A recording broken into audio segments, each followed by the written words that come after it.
Hello, hello, hello. So before this shenanigans kicks off, I just want to give a little preamble here. I'm kind of burned out from streaming today, so I'm not really going to be even talking much, if at all. The main reason why I'm doing this watch party is to have a copy for my own.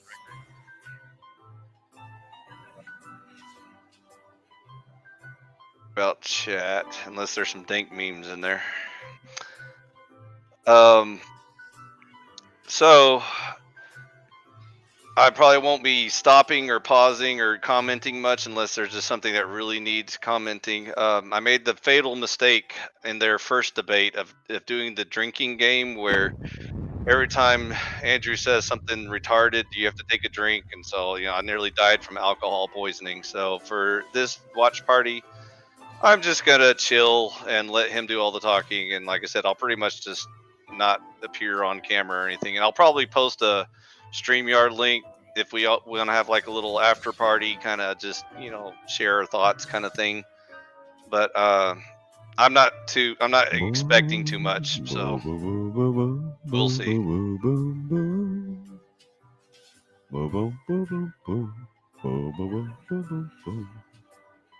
Gonna be a double whammy tonight, boys.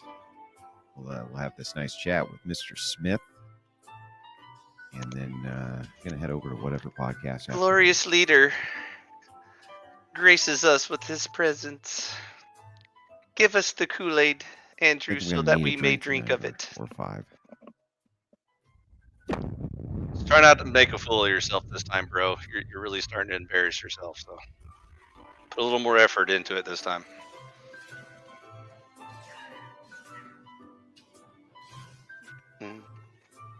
Why is it your last day as a member, old Joe? Because you're shitty content. What the hell's wrong with you?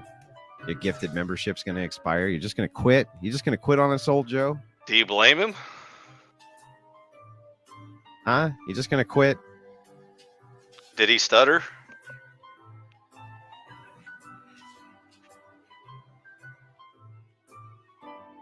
Here, let's put something worth reading down here at the bottom instead of all the usual cultish Kool-Aid stuff. I hope Dave Smith at least adds a couple of jabs in there just for shits and giggles, because he really pulled his punches the first round. So let's hope for something slightly more entertaining this round. Destiny and Vosh cooked Andrew, says some dumbass in the chat. Maybe, but I'm going to cook you by throwing you off my channel forevermore because I don't like your fucking face. How do you enjoy that cooking?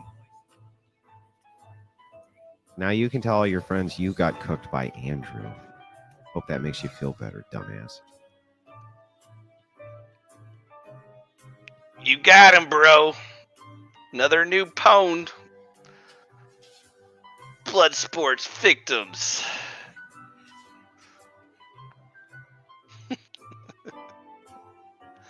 This is fun. I like when you're able to talk over other people's streams. Oh, by the way, if you guys even attempt to get onto this stream, I'm not going to let you porn bomb it. So either I have to know you or you have to like convince me in the background that, I'll let you up on panel. I don't think I have to worry about anybody to comment on this piece of garbage, but you never know. Some people might show up. Some people like to take shots at our brother here doing the good work.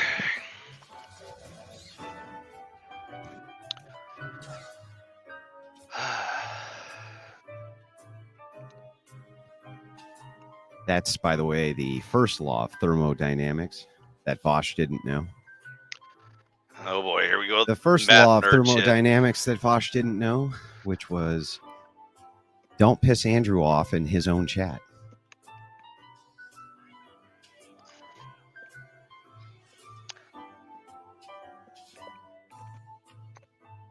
Engineers are such dorks. Yeah, you live right now?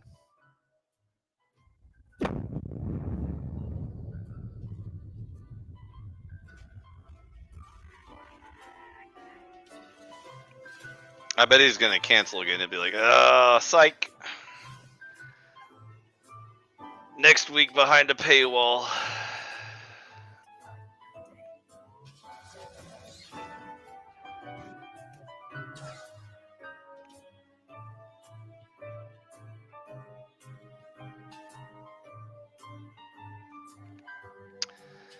Don't forget to send your super chats to the most mid-tier grifter of them all. Remember that time I pwned a butthurt atheist? That was rad. But then some dude who has the Kung Flu totally whipped me on Speakeasy VK, and I never recovered. Darn those libertarian hippies.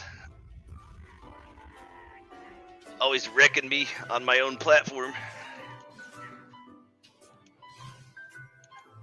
Speaking of platforms, Andrew, can you please stop wrecking the Panelverse? Yes. Let me know on your end when you're going. Oh no, Dave's here. All right, very good. What's up, everybody? Welcome to a brand new episode of Part of the Problem. I'm very happy to have joined me on this episode Andrew Wilson. Andrew is the host of The Crucible, and he is also a regular on the Whatever podcast, which is enormously popular. I think I did not realize until I looked it up earlier today how huge a following that show has. I've seen the clips, as I'm sure many of you have, all over the internet. But I wanted to ask, wanted to talk a bit about that.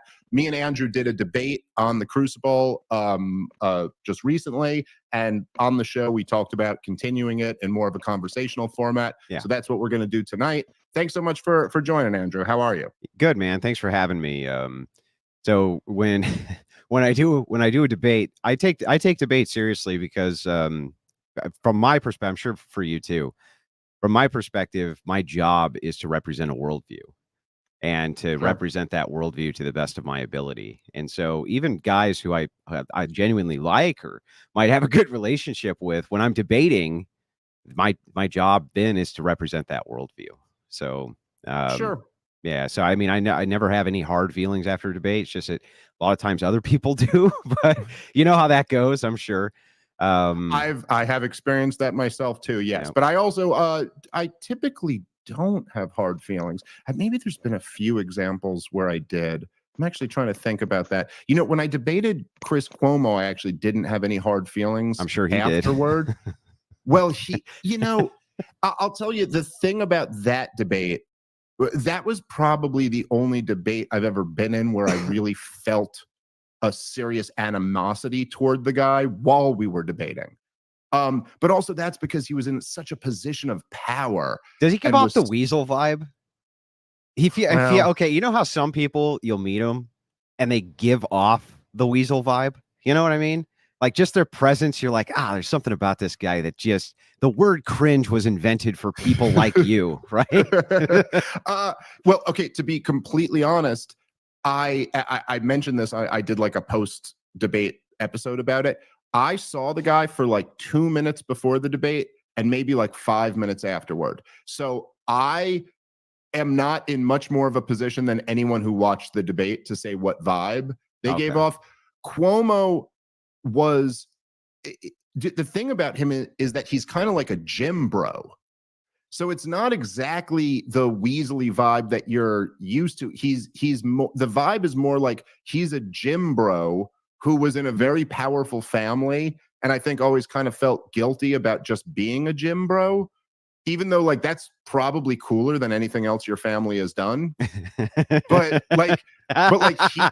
you know what I mean? But like he feels like, this is why Fredo upset him so much as an insult, because it was like, oh, they called you the dumb brother who didn't inherit the family's, you know, that wasn't the true heir. Right. So there was a whole weird other vibe to him. But maybe it's because that debate was so one-sided. I didn't like harbor animosity after. But while I was in the debate and they were playing the clips of him like mocking people for not getting the COVID jab, I was getting legitimately more angry than I've ever been in the middle of a debate. Gotcha. Well, there was I've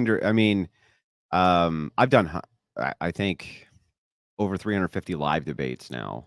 So maybe I've just done a lot more, but Yeah, that's a lot. and with a lot of progressives, and as you can imagine, progressives really, really, really don't like me, and so yeah, it just depends, right? A lot of times there's no animosity afterwards, just depends on the person, but sometimes, yeah, there's people lose their minds about it pretty bad. I've had a few. I had one when I debated Dennis Prager. I thought I was like, this guy's not even going to shake my hand afterward. Like he's going to be, but he was actually really cool. He was actually totally fine after the debate. So that one threw me. That one was surprised. I haven't done 350 though. I'm sure if I did that many, I would probably have had a lot more who don't like me. All right, let me. I want to get into some of the stuff about libertarianism and some of the stuff we were talking about in the debate. But I do want to ask you about this for nothing else because I'm just very interested in a topic that I don't understand that much. But so I'll say, okay, I about a year ago, maybe a little over a year ago, I was on Tim Pool's show, and I very just nothing I had planned or anything like that, but I ended up mocking. I was not talking about the Whatever podcast. What I had in my mind was the other one. Fresh and Fit. Yes, the Fresh and Fit podcast. I think those are the two big ones in that space. Yeah, I've been on both. Okay. A bunch. Yeah. Okay, cool. Okay, fair. I wasn't aware, but again, it wasn't like coming from like a venomous there was no animosity there. I was just kind of joking around. Like the topic came up, and I was like, oh, what's with these shows where it's like these grown men debating like club hose? Like, what is that? Like, come on. And then I said something like where I was like, isn't all of their arguments to me just seem to be the most obvious thing that like everyone I knew in high school understood? Like, yeah, don't marry a whore. No kidding. Like, of course, and so I just said something like that kind of off the cuff. And I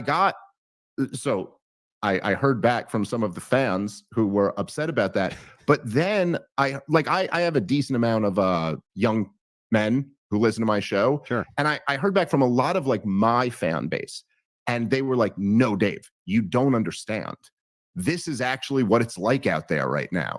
Like if you're in your 20s trying to date, this is the type of stuff that we're dealing with. And as I heard that back several times over, it did kind of dawn on me that it's like, I've been married with kids for a while now, and I'm 41, and I was in the same boat. I was in the same exact boat. Well, that seems to kind of be the perspective that you represent on these shows. And so it did kind of dawn on me that it's like, wow, maybe I really am not fully appreciating how toxic the kind of fourth wave feminist influence has been on young women and what young men have to deal with. So like, what's your perspective on this, having been on these shows many times? Well, it all started with first wave feminism, really, but I'm not a fan of first wave either. I'm not a fan of any feminism, but so I was in the same boat at first too. I've been married for a long time, over a decade, and I've been out of the dating pool for a long, long time, and I'm just like, kind of like, what's all the hubbub about? And I've been invited on many different types of shows, different panel shows, things like this. In IRL, I didn't do too much IRL work, but I had been on some IRL podcasts, so they invited me out to whatever, and I was like blown away by the absolute narcissism that came from these women. And the thing is like kind of the more you draw out, the more you realize that what is referred to as female narcissism is alive and well. And the reason that it is because of social media. So social media has created a kind of filtered image of what a woman is, and has kind of replaced the ontology of what we would consider, you guys like you and I would consider a woman, like the grounding being of what one is. And it's completely set it into a 180-degree motion. And they're no longer what you think a woman would represent, but rather kind of the worst representation that you can imagine. Kind of like the most Orwellian kind of representation of, if you were going to mock everything that was feminine and invert it, that would be what you would be getting from these women. And what was interesting to me is I thought perhaps it was a setup as well, right? Maybe they're just kind of finding the worst of the worst of the worst, but that's not so. As it turns out, it doesn't matter which pool you draw from and which age bracket, they seem to all have this same type of conclusion. And what's happened is They can compete now in a way that they never could for this kind of top bracket of men which are available. Let's say 20%. They're competing desperately. So men compete within hierarchies against each other. Women don't have hierarchies against each other. The only thing they compete for is men. That's it. That's the only competition women will ever really have. And so they're all competing in their 20s, 30s, and this referred to as hypergamy. And because they're all competing, they really only settle down now when they're, in their early 30s or sometimes now in their 40s. That's why we have such a birth rate crisis. That's one of the big prime reasons. Well, what ends up happening because of this is that because these kind of higher status men, 15%, 20%, will basically hump all of these women who want them to hump them, right? They don't care. Men are like, whatever, you're a 4, I'll tag it. Oh, you're a 10, I'll tag that too. Yeah, great. Hell, we'll do it one day after the next. It's fine with me, right? They don't care. But for the women, that actually causes them to be socially devalued. So the more men they sleep with, the more socially devalued they are by other men. And so they become kind of what is referred to as leftovers, right? And they're kind of picking up men who are leftovers, who are in the bottom tier, and they don't really treat them very well. And it's not really a great life for them. So social media has enabled all of these women to begin to compete for that higher echelon of men. And that's never happened before in history. And we have no idea how to deal with this at all. There's just nobody has any clue.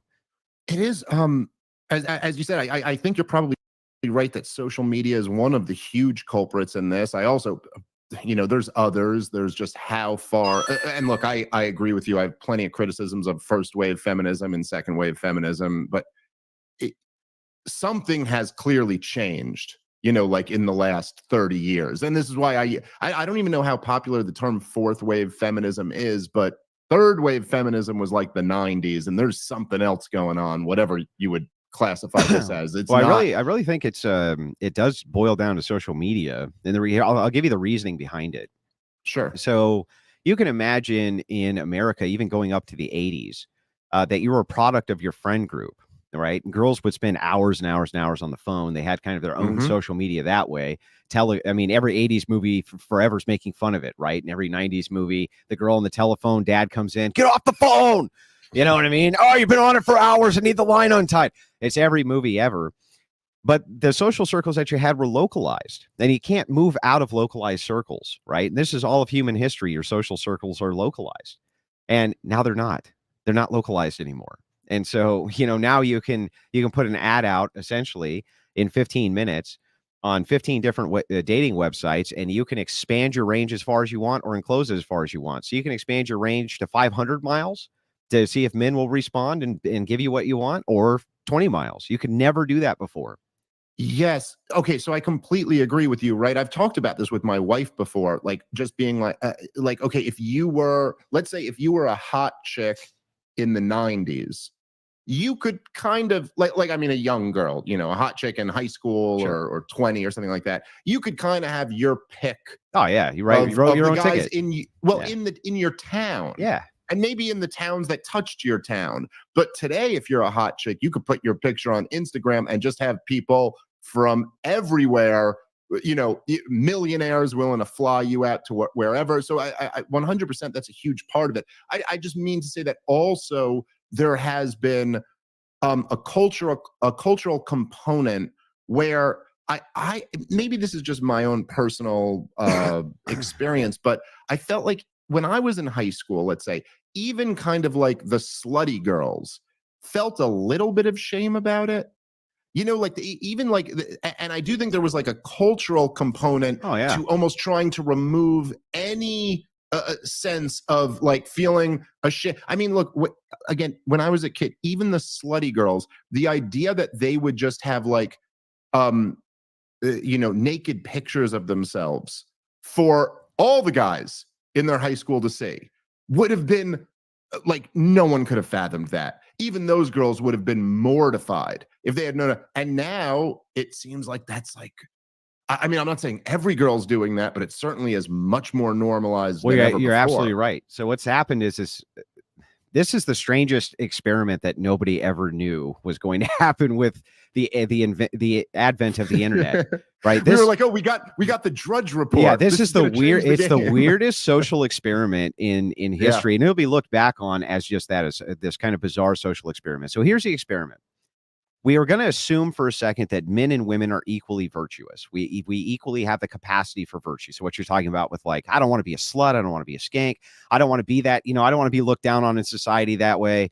I don't want to be a teenage mom. You know what I mean? All those things, bad virtues. They don't want anything to do with it. Well, what happens in this social experiment then, if we just assume for a second that all of these women, we can give them all this magic superpower. And the magic superpower is that the opposite sex, between the ages of you being about, 16 and 29, are going to do anything they can do to have sex with you. Whatever it is, they're going to attempt to do that thing in order to have sex. Now, this is your great superpower, okay? And you can take this superpower now and take it global, right? Before, everyone in your little domain, y'all had your superpowers, right? But you had to stay inside your little petri dish. Right. Now we're going to make it airborne, right? Now the virus is airborne and it goes all over the world. Well, the interesting thing is, think about this. Let's say you flip the experiment. And this happened with men. You give all the men the same superpower, 16 to 29. All women of the world would basically do anything they could to sleep with basically any man who was alive, right? We wouldn't really be much better. Right? We would be all kinds of fucked up. We'd be all kinds of messed up. We'd be all kinds of screwed up if we could take that global and just whatever chick we wanted, if we just paid a little bit of attention to them and they would give us whatever the hell we wanted, we really wouldn't be any better. So on the virtue scale, what's happened is, because it's become a global phenomenon, the virtue's gone right out the fucking window. It's gone right out the window. Well, in a sense, as you're saying it, I've never really thought about that before, but as you're saying it, I think it would probably be worse. Because, well, if men had that, I just think nothing would ever get done. I think society would collapse. I mean, like if men just had access to sex, like on that level, on the level that like a 20-year-old chick has. Yeah. Nothing would ever. The whole thing would collapse. The whole thing collapses. But even in the reverse, it's collapsing. Right. It's still collapsing because it was only supposed to be applied at the local level. Right. No, I get your point. I'm just saying. So there's a slow burn collapse happening this way instead of free fall. I think the point that I'm trying to get at is almost that one of the things that's so tragic about it is that, and I have a whole bit about this in my stand-up set, but there are roles for men and women, and it's almost like what's so tragic is that the role for women is to not be that. That's the whole point. The whole point of like a society is that obviously men are going to be dogs to some degree, and men have to be civilized out of that. And you need kind of a good woman to kind of let you know, like, okay, I shouldn't just be chasing tail. I should be like kind of getting my life together a little bit. But we, in some sense, we count on women to be the ones who aren't men. Right. Well, that's the tail's end. Women are acting like men. Right. Well, that's the tail's end, right? So you're talking about the masculine, like kind of the masculine flip. So you're talking about the feminine to masculine flip, but think about it the other direction too. So this is where it gets really interesting. So if you think about it at a local level, this is kind of brilliant, right? God's plan here, brilliant plan. So here's how it works. Localized, you're going to have X amount of men, not very many, who are these really high status guys. They kick the shit out of everybody. They make a lot of money. Everybody loves them. They think that they're great. They don't even particularly have to be handsome to be high status, right?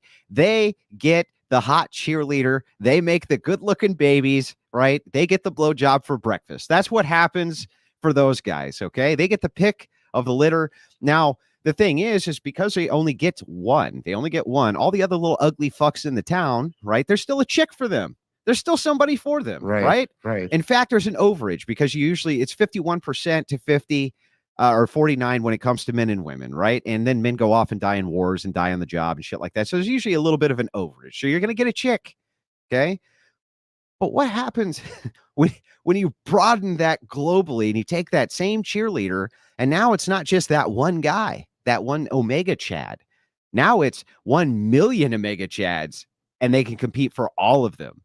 So the thing is that localized is a brilliant plan. This works great. I mean, you couldn't ask for a better plan than this until you make it airborne, until you make it viral.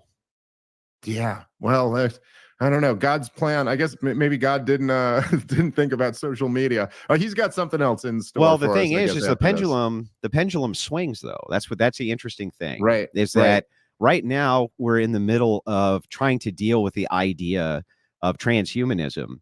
And part of transhumanism is not the cyborg implants, but the fact that you and I can have this talk right now, this conversation, wherever it is that you are and wherever it is that I am, with tens of thousands of people watching, right? And anybody can do this phenomenon at any time. That's part of transhumanism. That's part of this idea of kind of elitely leaving your body and leaping into the next kind of age of man. But right now, we're trying to become socially adept at taking these technologies, which are so advanced and so new to us, and kind of figuring out a way to coexist with them. And we're not doing a good job because they're outpacing our ability to get used to them. You know, if you look at leaps in technology before, you take a look at like trains and things like that, they were around for a long time. People got used to them because they were around for a long time. Now it's like, I don't even know what fucking cell phone we're on. Right? I don't even know what cell phone we're on. I don't know what iPad we're on. I couldn't tell you the latest computer chipset. I couldn't tell you any of that shit. Yeah, well, it has been, the exponential growth has been pretty incredible. And I do think that there's, look, I hate the term the pendulum swinging because it's always it's often used in a lazy manner. And I think that, you know, as things, it can often be like a coping mechanism for people who are losing to go, the pendulum's going to swing. And you're like, yeah, I'm sure there were some people in like the 30s in the Soviet Union who were like, you know, things have gotten pretty crazy. That pendulum's going to swing back. And it's like, yeah, not till the 90s. So you got some time. But that being said, it does feel like on many different levels, there has been, you know, the full-blown wokeism has only really existed for less than 15 years. And it does seem like something different is happening over these last couple years. And I think COVID had a lot to do with this. I think there were a lot of things that were just like a large percentage of the population was kind of like, this is enough. We're pushing back against this now. The trans kids thing has a lot to do with that. Like that was kind of a line in the sand, I think, for a lot of people. But look, the overwhelming thing from what I've seen of the Whatever podcast and Fresh and Fit and stuff like that, it makes me deeply sad. Well, the thing is that's depressing. Good though, right? The visceral response is good to kind of shock you out of apathy. So what's happening? What's happening here on a global scale is unprecedented and is not yet even talked about. People don't actually even know why they're moving towards this content or why they're fascinated by the interdynamics of men and women in modernity. They don't even know why yet, but they're going to. They're going to look back and see that this was a population collapse of epic proportion, which was global, because of this idea of hypergamy and the idea of competing. Now you can compete for the most high status men on planet Earth, even if you're, you know, mid 4, right? You can still throw your hat in the arena. And this has just never been done before. This social experiment has never, the potential for it was never even there. There just wasn't any. If you were one of those lucky girls who flew around the world and met all the, you know, kind of rich, hot guys and the basketball players and the football players, you were really one of the few. You know, that was not available to most women. Now it's available to all of them. Now there's kind of just normal women sleeping with celebrities. There's normal women sleeping with football players. There's just really kind of normies. They're not even in the groupies and the bands anymore. You don't even have to be a groupie. You don't even have to follow the band around. You can just kind of show up at a gig, right? And away you go. And this is, again, because the social experiment is so new, we have no answer for it. Nobody's figured out any sort of solutions for this. And so, so it's fascinating to people, right? And baffling at the same time. And I've been working on this kind of project for about 2 years, trying to get this figured out. And I'm no closer to really having answers today than I was when I started, to be honest with you. Well, it seems like there are a few basic answers that jump out that, you know, are not that I'm coming up with anything you haven't figured out already, but a few basic ones are that, number one, we got to convince young men that they don't want to, that buying into this game is a bad idea, and that you shouldn't be just trying to bang whatever 4 you can. And you should, and listen, I'm saying this as somebody who, like, I am not trying to be holier than thou. Before I got married and settled down, I lived a very degenerate lifestyle, and I was but that's the thing, right? We all did. Yeah. We all did. But I'll tell you. So how do you have the expectation that, the up and coming 21-year-old who's getting a blowjob behind the club like you were? It's like 10 years ago, you would have high-fived the guy, right? You would have walked out and been like, "Hey, nice job, buddy. Tell me I'm lying." Well, so no, I won't. No. I can't. But I will say that, okay, so I remember I had this talk with a young man who's a family friend. So this is years ago. He's a little older now, but this is what he was like 20 or something like that, and he was at college. And he told me this story about a friend of his, and he knew the guy involved and he knew the girl involved very well. And essentially, it was probably what is a very typical college campus story, where this girl was very interested in this guy. They finally they had a drunken hookup one night, and he basically was telling me that he knew the story was that she wanted more out of him. He was not interested in like committing to her or anything like that. And then she went around and started telling people that he basically date raped her.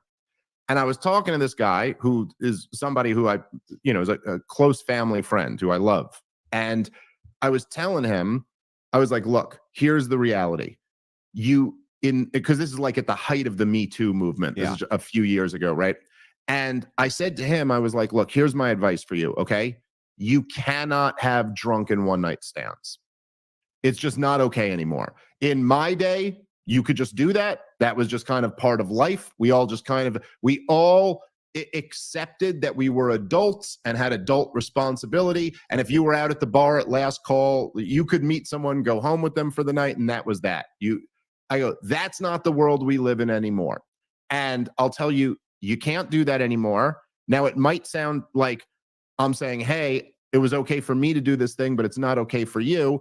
But I was like, look, just to be honest, looking back on it now, my life is no worse if I never had a single one of those encounters.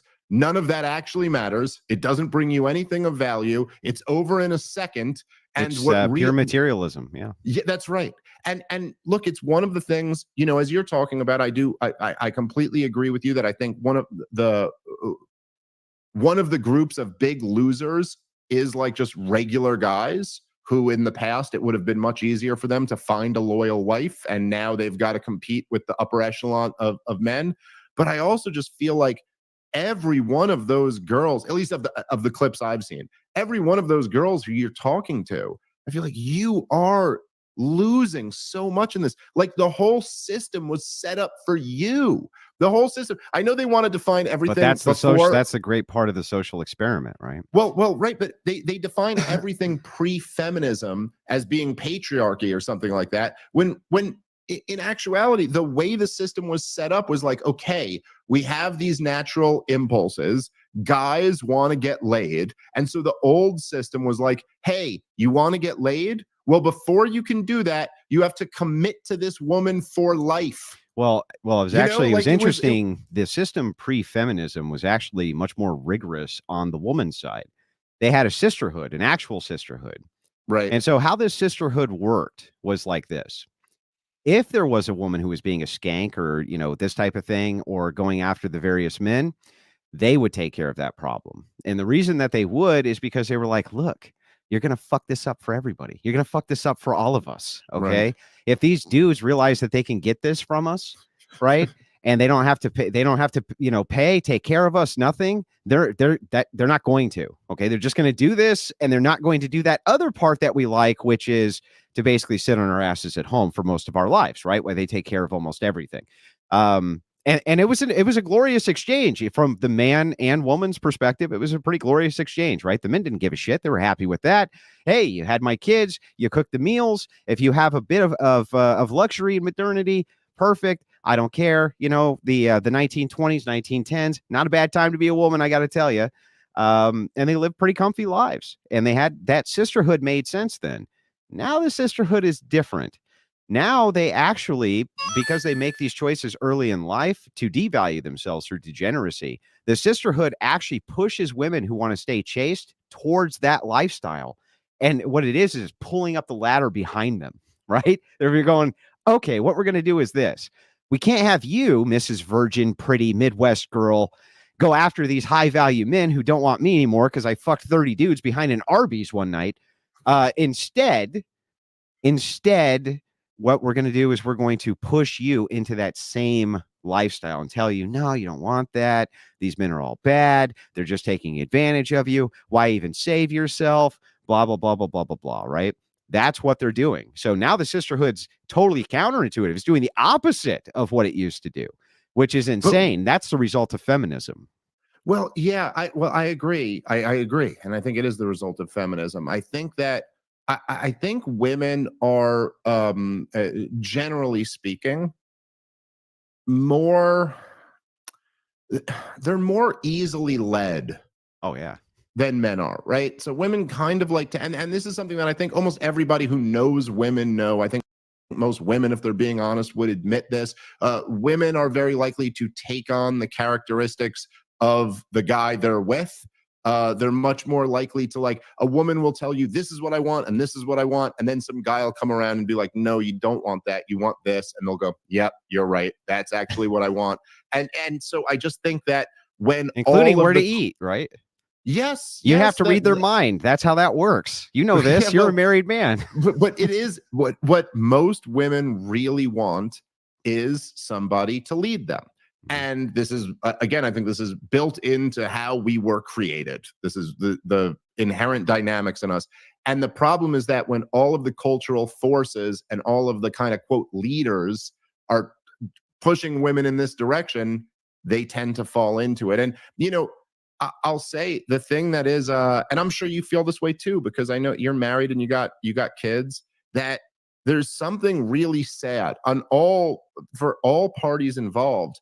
Even when you see like even if she's like a gorgeous girl and she's 25 and she's on OnlyFans or whatever, a lot of the girls you talk to and they're making a ton of money. You're like, yeah, but oh my God. Talk about a Faustian bargain. Like you've sold your soul. You sold out, and forget even whether you're religious or not. You could be a complete atheist. What I'm saying is that imagine selling out the second half of your life for a little bit of gain in the first half. Well, it's worse. It's worse. I used to feel bad. I used to feel bad for a lot of these women. Kind of had the same take you did, where you're just like, this is sad, right? This is just sad what's going on. Until I started to engage with them for just hours and hours and hours and hundreds and hundreds and hundreds of different women. And I realized something important. I started asking this question. And the hypothetical goes something like this. There's many different variations I ask it in, but I'll just kind of give you the crux of it. If we're coming to the very last generation of humanity, okay, and it's going to be the most comfortable that you've ever lived, that every woman has ever lived, but that's going to be the last generation. Or we introduce just a modicum of discomfort, a little bit of discomfort, and through that discomfort, the human species continues on, right? Which would you prefer? And every single woman without flaw says, well, that's the end of the human race. That's the end of the human species.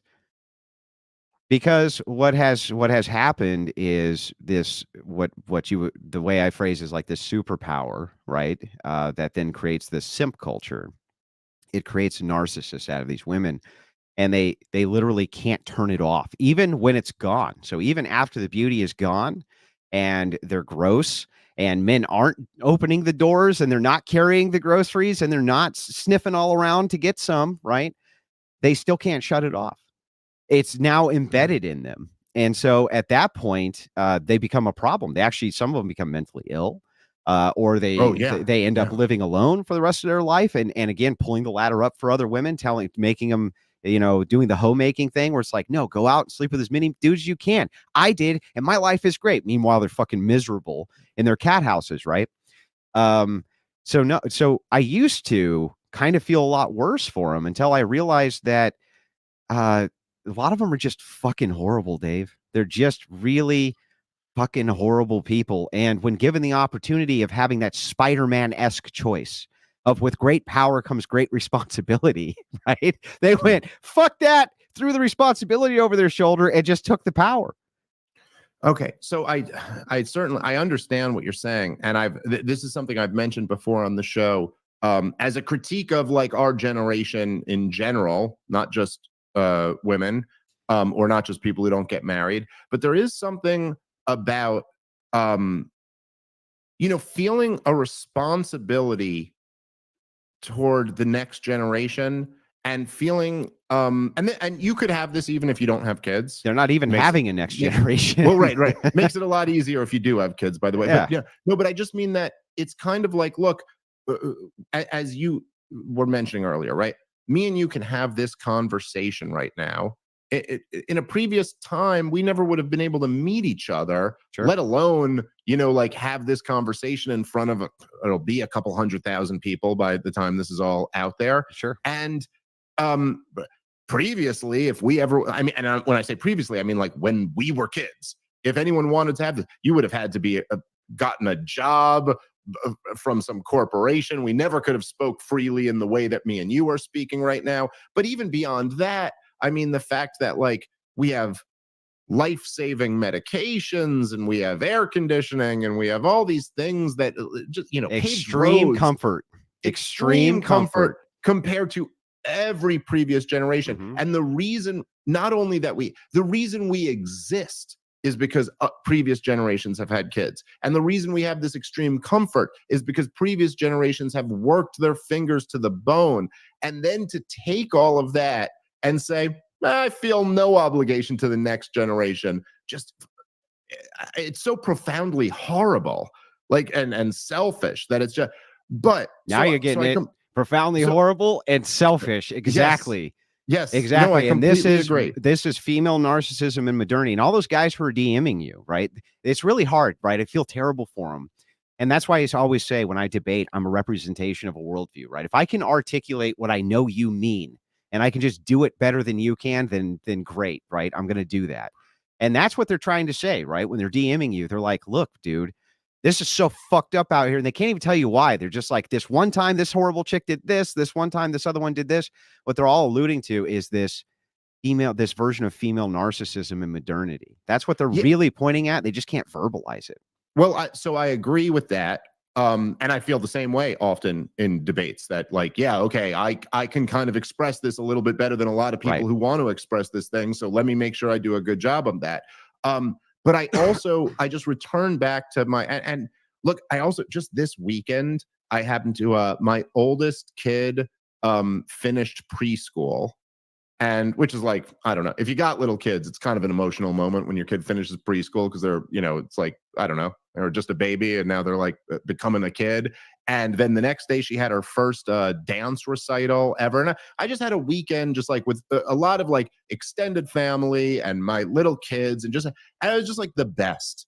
And I think for most people, and I'm somebody who has like, I don't know, within the spectrum of like careers that you could have and how rewarding they are and how much you love them, I'm pretty high up on that spectrum. Yeah. Like most people aren't me and you. They don't do what we kind of love to do for a living. And all of that means nothing. It means nothing compared to like this weekend that I just spent with my little kids and my wife and my extended family. It came from dirt, man. It came from dirt.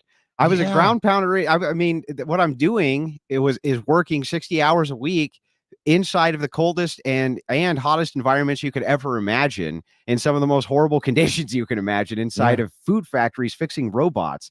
It's a ghoulish job, right? It paid well, but it's a ghoulish job, and it's like I understand completely kind of the observation from the higher up view, right? That, man, I'm really lucky that I'm in this situation. That's what Dave Smith's saying, right? I'm really lucky I'm in this situation. I have it better than way more people, and it still doesn't matter because materialism, ultimately, who gives a shit? If you have a family, you completely reject it, right? Yeah, well, you just understand what really matters. You have a hierarchy of values. And so I guess that's just my point, that I know a lot of those chicks end up lying and saying that they're really happy, but I don't know. Both me and you can just see through that. You're like, no, this is really Would you ever sad. give a man that benefit of the doubt? Yeah, sure. Would you? Would you hold him to a higher account? Well, no, I mean, I would still think it was very sad. I'm not saying there's like nothing reprehensible about these women. I'm just saying that it's still tragic. And Yeah, yeah, see, I would feel that way about what I've men. noticed is that with men are often held to account. Like if I said the kind of horrible fucking shit that these women say, dude, if I were to say some of the, I mean, just horrific, you can't even imagine. Okay, I'd be tarred and feathered. Okay, I mean, people Yeah. would throw things at me in the street. They would, and I would deserve it. Okay, I would be held to account for it. They're just kind of given a pass, and the reason that they're given a pass on this is essentially because men who also live inside of a gynocentric feminized society, they have been taught that women don't do wrong things. Men are abusers. Men are the beaters. Men are the ones who are doing all the domestic violence. Men are the ones walking out on their kids. Men are the ones who are the violent, evil element of society. Not women. Women are great. They're fantastic. They teach your children. They're kind. They don't even fart, Dave, right? They're perfect. And so the thing is because it's so ingrained in you. Remember, all your elementary school teachers, they were women. Your high school teachers, right? You had a couple who were men. Most of them were women. Most of the education field is women, and they pump you full of estrogenic belief structures that have no business being in a man's mind to begin with. None. No business. 100%. So I agree with you on that. Where I might disagree with you slightly, although I don't know if I disagree with you that much, but I think that I think in many ways, being like, if you're talking about the propaganda machine, being taught that you're the perpetual victim can often be more damaging than being taught that you are the perpetual victimizer. I don't think that, like, for example, if I had, I don't have kids this age, but and my kids won't be going to like crazy liberal arts schools, but like Thank if God. you had a what, yeah, no, that won't happen. But if you had like a 20-year-old white male son who was in some liberal arts college being taught that they are the colonizers and they're the evil ones and all of this, I certainly would object to that. If I had a 20-year-old black son who was being taught in that same liberal arts school that he is a perpetual victim and that society is out to get him and that everything bad that ever happened to him happened because of systemic racism, if I had to pick, I actually think the latter is more damaging. And again, I'm not saying all of it is horrible, you know what I mean? But there is something about like what the culture has pushed on young girls, particularly when I do also think that I can encapsulate this idea easily for you. Go right? ahead. What you're referring to is what's referred to as Schrodinger's feminist. Okay. Right. Here's how Schrodinger's feminist works. I'm a badass boss bitch CEO, and I am fucking epic and awesome in every way. The patriarchy abuses me. The patriarchy has made it so that I can't work. The patriarchy has made it so that I don't make the same amount of money as men. The patriarchy has made it so that I'm just looked at as a womb in society. That's what they look at it, right? What you're trying to encapsulate here is this idea. When you're talking about this kind of like cultural push in on a woman's heart, right, and a girl's heart versus a man's heart, it's really the idea of Schrodinger's feminist. You're a victim while at the same time you're not victimized, right? You're oppressed while at the same time you can be in the highest echelons oppressing others, right? It's a complete and total duality of expression and culture towards women. And of course it's going to breed a narcissistic style personality, right? How could it not? Yeah, you have no responsibilities while at the same time you could be at the highest echelon. It's like that's an insane message. Right? Yeah, no, it sure is. But it's Schrodinger's, it's called Schrodinger's feminist. And that's really what I think you're trying to encapsulate there. Yeah, well, I guess all I'm saying is that I do feel bad for women in that situation. And then also, and this is my own, whatever sexism, for lack of a better term, is that I also think that I think women and girls are more susceptible to this type of thing. And actually, it's like a complete inverse of the feminist narrative, which is the feminist narrative is something like men had their boots on our throats until we finally fought our way out, You're right. or men allowed us with our words. Yeah, we use really strong language, and they just complied. right? Which makes no sense whatsoever. But my my version of this is more like men always understood that women were the gentler sex and needed to be protected in these ways, and then men kind of abdicated their responsibility toward that and allowed these women to be so captured by these institutions and this propaganda that the most natural thing in women, listen, man, dude, and I remember this even from my day, and I'm talking about growing up as like a 90s kid. I did not grow up as a 1930s kid. I'm not saying like in some faraway time that you can't even, I'm saying even then, even with no like presence of God and chivalry and all of these traditions were already gone by the 90s. I gotta give women. Well, let me sorry. just say, Go ahead. but Yeah, then, I'm sorry. But women, when they got into their 20s, started having baby fever, and they all wanted to settle down and get married because it's so in them. And we as men in our society have so like lost the plot that we stopped protecting women and allowing them to be what they were supposed to be. Gotta be careful. Is there nothing to that? There's it's actually a very feminist take. So here, let me explain. Yeah, let me explain why. Okay. I thought I was being a real chauvinist. I know. No? Not well. I mean, you would be considered a chauvinist by a feminist standpoint, right? But the feminists have even lost the plot of the original feminists, who are even in some ways worse, right? The original protectors here were not men.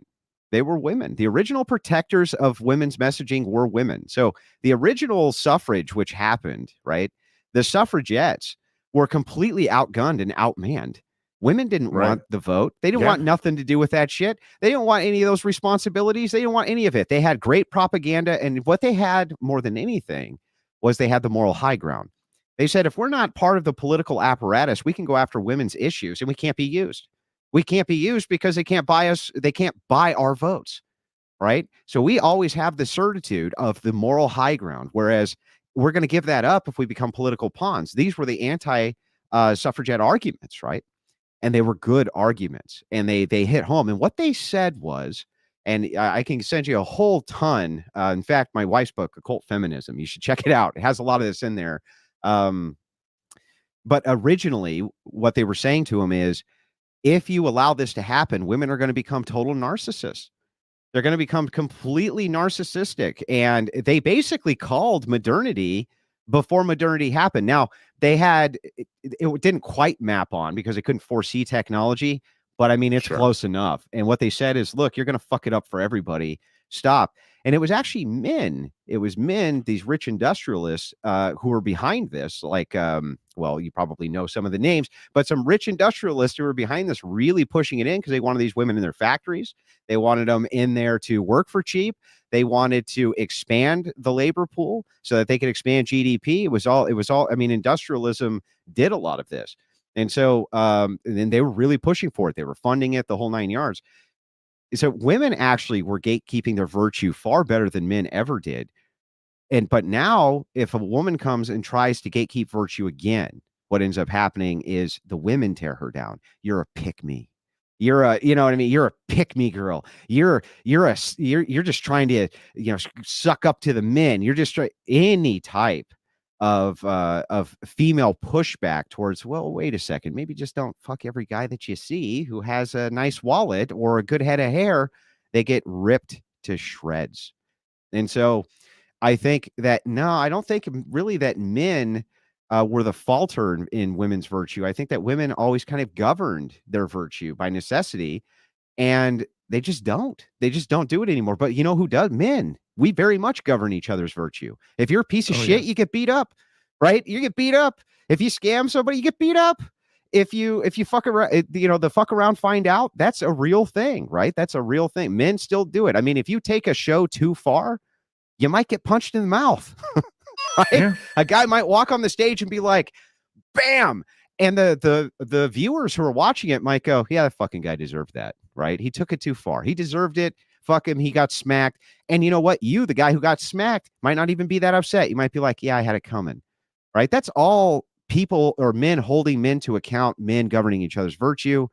It's all gone with women. It's all torn down. There's none of that. Well, but that Okay. Yeah. But that level of like accountability, being held to accountability by peers, I don't know if that ever existed for women. That is something that separates men from women. Yeah. Is that, and it's not even the fact that say like if I'm doing a show, if I cross the line, someone could punch me in the mouth and everyone in the room would go, yeah, he had it coming. He had it coming. It's that we've grown up with that our entire lives. That is so internalized within us that you always, through every interaction in life, know that you could be violently assaulted and everyone will still look at you like you had it coming. And this Women is you're right. Don't have anything like that. Well, you're totally right. But I mean, they do, but you're right, but let me kind of explain one distinction quickly. When we're talking about the ontology, the being, the thing, the core that makes a man, and what makes a woman a woman. You can't really go with traits because there's women who are brave. There's men who are brave. There's men who are, they talk a little bit softer, and there's men who talk, or women who talk a little bit deeper, right? You can't really equate it trait to trait, right? We all have some kind of similarity in traits. Men, yes, I would say we're higher in what you would consider masculine traits, but if there's overlap to women, you not consider them women anymore, right? You just don't. Right. Because there's something more key there. There's an essence, right? So in the Orthodox belief, the Orthodox Christian belief, when we're talking about essence, the thing itself, you absorb what to be a man is in the very air you breathe and the company you keep and everything that's going on around you. You absorb it. It can't be explained. It can't really be articulated. It can't be defined. And it doesn't need to be because we've captured the essence. When I say the word man, we've captured everything that's supposed to be because we've lived it, breathed it, are it, right? We can't even describe it. We don't need to. But with women, it's the same thing. They get everything which is woman, which is feminine, kind of beamed into their head the same exact way through every type of environmental interaction they have with all of the people who are around them, all of the women who are around them. They become finally to be what their ontology is meant to be. That's all fucked, right? That's all fucked. But for men, it won't be because we don't have the superpower. Right? That superpower, that's the inverter, right? The fact that so many men will do anything to sniff around some low-tier poon, right? Creates this magnification of power dynamics, which never was so. And that's really kind of the core of what it is that you're trying to attack or what you're trying to get at. But the answer is pretty elusive. Like, how do you actually attack that problem? I don't know. Well, I mean, anecdotally, at least in my life, I do still think that probably the best answer still is for men at least, is to like get married and have kids and stay together. Stay with your wife, because I will say that the women who have two parents or the girls who grow up to be women who have two parents in the household and have a good relationship with their father still is even in these crazy days, that's the best lifeline you could have. How do you push? It really is. But here's the thing. You're right. You're absolutely right. The backbone of the entirety of Western society is the idea of the cross-generational nuclear family, right? Cross-generational family. We love that. We love the nuclear family. We love that. Both dynamics are perfect. They're great. And they've coexisted inside of the West forever and ever and ever. And still, that's going to be a thing that we're always missing. We're always yearning for, right? We want to see more of it. But do you know why that is? It's a status symbol. People forget that it's a status symbol for men. Having a family, right? Having children, and having an intact nuclear family with a wife that loves you and children who adore you. That's a high status symbol. 100%. It's a high status symbol. In fact, it's such a high status symbol. Your employers are more likely to trust you. Your friends are more likely to trust you. Almost everybody is more likely to do for you just because of the status of you having a family than they are for somebody who's single. There's a good reason for that status symbol. Again, all totally fucked up, right? All totally fucked up. And that status symbol's now been inverted. And now the status symbol is the opposite direction. If you have a nuclear family, you're one of these fucking patriarchist lunatics who wants to destroy the very fabric of progress itself, Dave. right? Well, but okay, yeah, no, I get your point. But also there is still an element there where there's real life, and then there's like liberal cities and online, where like just because as you say it, I true. do literally, and I don't know if I've even like thought about it exactly like this before, but there is like when I'm out with my wife and kids, there is a certain feeling of pride that I have, And a certain about that. feeling Like of status. yeah, a feeling of status. When that it's someone like, knocks on your door, they call your wife Mrs. Smith, right? Yeah. And if Mrs. Smith is stranded on the side of the road and somebody pulls over and she has her wedding ring on, and they're like, "Oh man, let us get you back. Husband's worried sick," right? Yeah. And I'm sure you've done that yourself, right? So the thing is that there's a status which comes with this, and it's a much higher status. And Okay, that's another guys. reason I think I've it's just been about totally reached forgotten about, by the the way, limit that of is how the much kind of brain damage ultimate I can take anti-materialist listening fuck to you status symbol, two which is dudes available. prattle But why on do you think about that's how always much under they hate assault? It's feminism. always under assault everywhere. I mean, if you look Well, at I was hoping they everything were in at least liberal going to progressive kind of media, brush on that some basic dynamic totally concepts under of, assault. Women are in why charge of the household, not libertarians men. need to, It's my two dads, my work two with moms, my conservatives or vice or versa my about polygamous stuff. marriage, I or didn't hear a single any word of number it. I of just different heard, a family little, oh dynamics which are yeah, pushed I except think feminism bad. okay, so Oh yeah, that's bro, me actually too. I think that's a good feminism bad. question So, to ask, and anyways, we could transition a little bit um, into I'm kind not of gonna the watch stuff it we till were this end. I don't debating know if about they've the got other like day. another hour But I or do 20 think minutes. I that don't care how long a it's gonna be. huge I've part of completely that, lost interest. a There's nothing worth reason why discussing that's under here. assault, I is regret because all I life do think, decisions that led me up to this point. look, So in sorry I the wasted everyone's environment that we're time in by today, telling them where about this. we live I was under, hoping something you know, productive would come out of not it, but just a modern good centralized luck nation finding it. state, but the biggest, most Maybe I'm powerful wrong. one in the Feel free history to of the find me world. and I do convince think me there that was some really um, good gems hidden in here big somewhere, or that I government missed the big always spoiler at sees the end where they actually talk about useful shit. family So and religion I'm and good. I'm done community with as this. their rivals. Have And fun. I Go don't out and think it's a touch grass. coincidence Live that life and enjoy as it. Later. power in Washington, D.C. has ballooned to the